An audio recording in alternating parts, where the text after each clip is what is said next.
हमारी संस्कृति, हमारे संस्कार सदा रहें हमारे साथ। सब्सक्राइब करें दिला।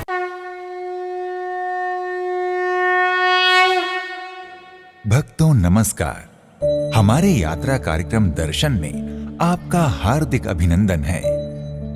भक्तों, आज हम आपको अपने यात्रा कार्यक्रम के माध्यम से एक ऐसे पौराणिक दिव्य स्थान का दर्शन करवाने जा रहे हैं जहां भगवान श्री राम जी ने रेखा खींचकर नदी प्रकट की थी। भक्तों, हम बात कर रहे हैं त्रेता युग से करोड़ों लोगों की आस्था का केंद्र बिंदु राम रेखा नदी और राम रेखा मंदिर की। भक्तों, राम रेखा मंदिर भव्यता और विशालता की दृष्टि से भले महत्वपूर्ण ना हो, लेकिन इसकी आध्यात्मिक, धार्मिक और पौराणिक महत्ता कदापि कम नहीं है।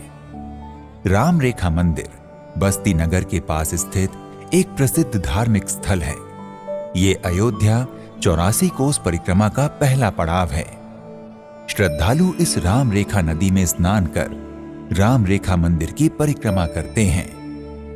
भक्तों, पौराणिक कथाओं के अनुसार त्रेता युग में जनकपुर से माता सीता के साथ लौटते समय भगवान राम विश्राम के लिए यहाँ ठहरे थे। उसी समय माता सीता को प्यास लगी तो भगवान श्री राम ने धरती पर अपने बाण से रेखा खींची, जिससे जलधारा फूट पड़ी। उस जलधारा ने नदी का रूप धारण कर लिया, जो राम रेखा नदी के नाम से प्रसिद्ध है। भक्तों, राम रेखा मंदिर कोई विशाल मंदिर तो नहीं है, किंतु इसकी प्रसिद्धि किसी भी प्राचीन मंदिर से कम नहीं है। कहा जाता है कि यहाँ भगवान श्री राम जनकपुर से लौटते समय भगवती जानकी जी के साथ ठहरे थे। भगवान श्री राम की खींची रेखा से राम रेखा नदी का प्राकट्य हुआ और इसी के नाम से राम सीता मंदिर स्थापित हुआ। राम रेखा मंदिर वस्तुतः भगवान श्री राम को समर्पित मंदिर है, जहां भगवान राम के साथ जगदम्बा, माता सीता, भैया लक्ष्मण और भगवान राम के परम भक्त हनुमान जी विराजमान हैं। इस मंदिर के पास में राम रेखा नदी बहती है। इसे राम जानकी मार्ग के नाम से भी जाना जाता है। भक्तों, मखौड़ा धाम ही वो स्थल है जहां गुरु वशिष्ठ की सलाह से तथा श्रृंगी ऋषि की सहायता से राजा दशरथ ने पुत्रेष्ठी यज्ञ करवाया था, जिससे उन्हें राम, लक्ष्मण, भरत और शत्रुघ्न 4 पुत्र पैदा हुए थे। उस समय मखौड़ा के आसपास कोई नदी नहीं थी।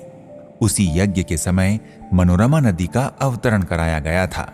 भक्तों, रुद्रायमल में वर्णित कथा के अनुसार बस्ती वन प्रदेश में बहने वाली मनोरमा गंगा का अवतरण त्रेता काल में तब हुआ था जब ब्रह्म ऋषि वशिष्ठ के आग्रह पर ऋषि श्रेष्ठ श्रृंगी महाराज दशरथ के लिए पुत्र कामना पूर्ति हेतु यज्ञ अर्थात पुत्र कामेष्ठी यज्ञ करवा रहे थे। अकस्मात यज्ञ में पवित्र जल की आवश्यकता पड़ी। तब महर्षि श्रृंगी ने सरस्वती देवी का आह्वान मनोरमा के नाम से किया था। भक्तों, महाभारत के शल्य पर्व में वर्णित कथा के अनुसार सरयू नदी के उत्तर पश्चिम दिशा में टिकरी वन प्रदेश में स्थित महर्षि उद्दालक की तपस्थली में धराधाम के समस्त ऋषियों द्वारा कोई बहुत बड़ा यज्ञ किया जा रहा था, जिसका प्रतिनिधित्व महर्षि उद्दालक कर रहे थे। उन ऋषियों को पवित्र जल की आवश्यकता पड़ी तो महर्षि उद्दालक ने अपनी कनिष्ठा उंगली के नख से पृथ्वी पर एक रेखा खींचकर मां गंगा का आह्वान किया था। उनके आह्वान पर अवतरित हुई मां गंगा आज मनोरमा के नाम से विख्यात हैं। यहाँ पे 2 नदियों का संगम है। ये जो नदी आपका कुआनो नदी है, ये गोंडास के राकस ताल से निकल के आती है, और ये जो नदी है मनोरमा नदी है, ये बहराइच से निकल के आती है। दोनों का यहाँ संगम स्थल है और यहाँ मिलके आगे चली जाती है। काफ़ी बचपन से हम लोग जानते हैं, लोग बताते हैं कि जो है यहाँ कोई मछुआरा मछली वगैरह भी नहीं मारने पाता है। यहाँ से लेके काफ़ी दूर तक जो है, और आप अगर इस समय नहीं है, नहीं तो अगर थोड़ा गर्म मौसम होता तो आप यहाँ देखते इस पुल के ऊपर से नज़ारा, यहाँ पे जो ये पुल है बना हुआ है, इसके ऊपर देखते तो कम से कम 2-4-10 कुंटल मछलियाँ आपको दिखती, और वो भी लमसम जो है 10-10 किलो की जो है मछलियाँ दिखती हैं। ये आज से नहीं, काफ़ी पुराने समय से जो है चला आ रहा, और आज तक कोई यहाँ पे इस संगम पे जो है कोई ना मछली मारता है, ना कहीं कुछ कोई भी करता है।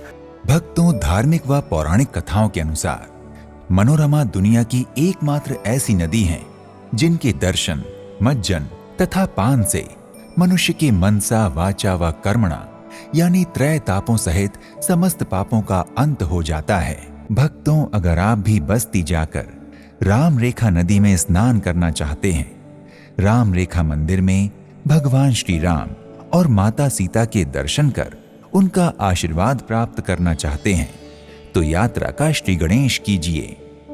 इस एपिसोड में इतना ही। किसी और धाम की यात्रा में आपसे फिर भेंट होगी।